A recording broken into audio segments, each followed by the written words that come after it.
បាទពិតជាអរគុណណាស់បងប្អូននៅខាងក្រោយខ្នងខ្ញុំនេះរូបមួយស្លឹកដែលខ្ញុំផុសប្រហែលជា3ថ្ងៃមុនហ្នឹងណាឃើញបងប្អូនយើងក៏ like បានច្រើនបានជិតដល់ 1k 800ជាង like ហ្នឹងណាហើយឃើញបងប្អូនយើងមួយចំនួនក៏គាត់ចូល comment ច្រើនដែរគាត់ comment លើកទឹកចិត្តដែលខ្ញុំធ្វើបានមកដល់សប្តាហ៍ថ្ងៃនេះអញ្ចឹងបងប្អូនហើយឃើញបងប្អូនយើង comment លើកទឹកចិត្តច្រើនបងប្អូនខ្លះក៏សួរតើធ្វើរបៀបម៉េចបានហើយយើងធ្វើមិនបានឡើងលុយច្រើនអញ្ចឹងណាបងប្អូនហើយខ្ញុំក៏ចង់បង្ហាញអារម្មណ៍របស់ខ្ញុំអរគុណបងប្អូនដែលឆ្លាញ់វីដេអូឆ្លាញ់ការធ្វើរបស់ខ្ញុំជួយ like ជួយមើលឲ្យមានប្រយោជន៍ជួយ comment ណាបងប្អូនខ្ញុំពិតជាអរគុណមែនទែនហើយបងប្អូនយើងនៅរូបមួយស្លឹកហ្នឹងឃើញគាត់ comment លើកទឹកចិត្តច្រើនគាត់ចូលរួមត្រេកអរជាមួយខ្ញុំអញ្ចឹងណាហើយបងប្អូនយើងច្រើនគាត់សួរថាធ្វើមិនបានលុយច្រើនម៉ែview របស់គាត់តា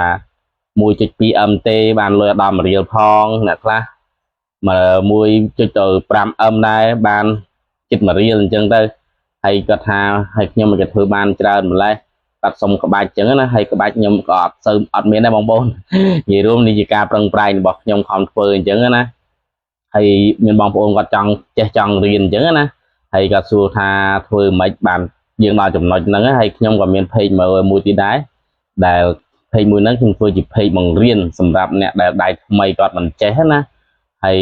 page មួយហ្នឹងចាំវីដេអូក្រោយខ្ញុំនឹងបង្ហាញបងប្អូនហើយខ្ញុំចង់ប្រាប់បងប្អូននៅក្នុងកន្លឹះនេះខ្លះសិនក្នុងការរលុយជាមួយ Facebook អញ្ចឹងបងប្អូនហើយចំណុចទី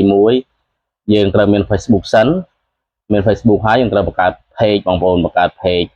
ទុកសម្រាប់ post អញ្ចឹងណាហើយយើងក៏ត្រូវចំណាយលុយខ្លះដែរបើបងប្អូនមានថវិកាអាចចំណាយបានយើងក៏ចំណាយទៅបើមិនតាន់បានទេបងប្អូនគ្រាន់តែបង្កើត page ទុកគ្រាន់ post សិនទៅបងប្អូនចាំបងប្អូនចិត្តមាន page invite CM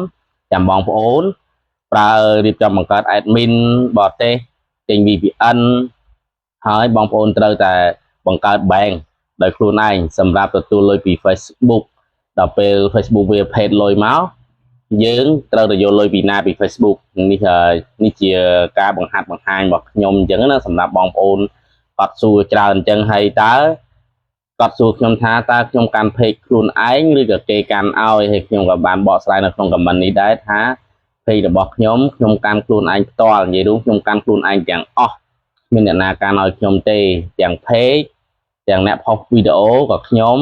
admin page ក៏ខ្ញុំ bank ទទួលលុយក៏របស់ខ្ញុំដែរបងប្អូនអត់មានឲ្យគេកាន់ជាដាច់ខាតព្រោះវា